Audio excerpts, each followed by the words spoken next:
crazy busy your calendar is, so really, really appreciate it. Now, let me start straight off by asking you, we're in the middle of a war and the global economy is taking a double hit. It was barely kind of emerging from the shadows of a 2-year-long pandemic. The IMF had downcast its forecast for the global economy, and now we're in the middle of a war.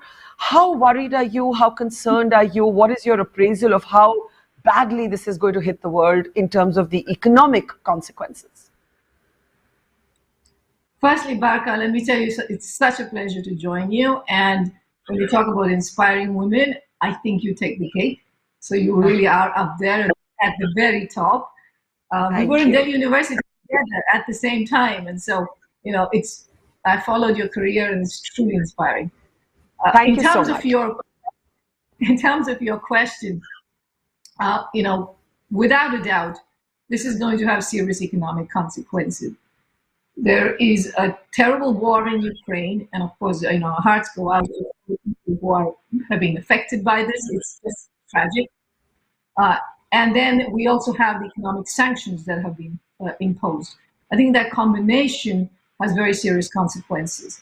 Now, in terms of, if I were to kind of highlight what are the big features, I would first say is the, you know, besides the human toll, is the fact that we are seeing commodity prices just go through the roof again.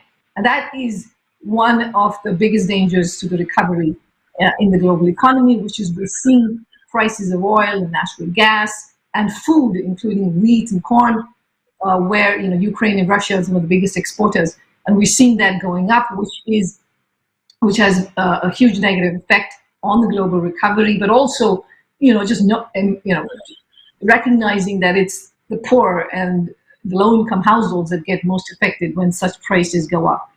The second big disruption is coming, of course, to countries that have very close trade links with Russia and Ukraine, and so mostly countries in Eastern Europe and Central Asia. We're seeing, you know, we would expect to see bigger hits over there. The third piece is on just in terms of financial markets. We have had extraordinary sanctions that we've never seen before being implemented.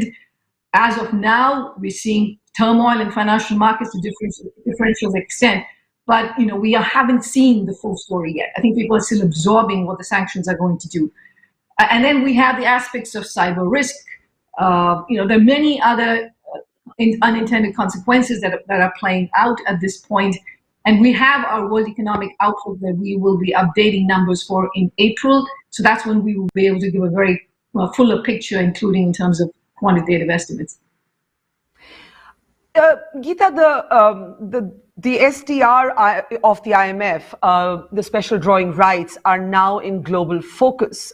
American legislators, for example, want the IMF reserves of Russia to be frozen. There is concern that Russia could turn to China to access cash that will effectively be used to continue to wage this war against Ukraine. Have you and the sort of leadership at the IMF applied any thought to how you might handle Russia's reserves at the IMF?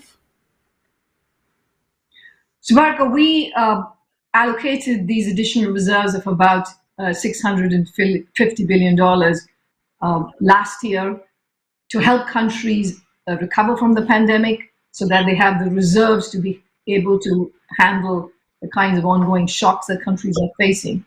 Now, then there is the question of how countries use those reserves, and that is not something that we get into. The way it typically works is that if a country wants to use its reserves, it gets into voluntary exchanges with other member countries to convert those SDRs in what we call freely usable currencies, which is basically dollars and euros and so on.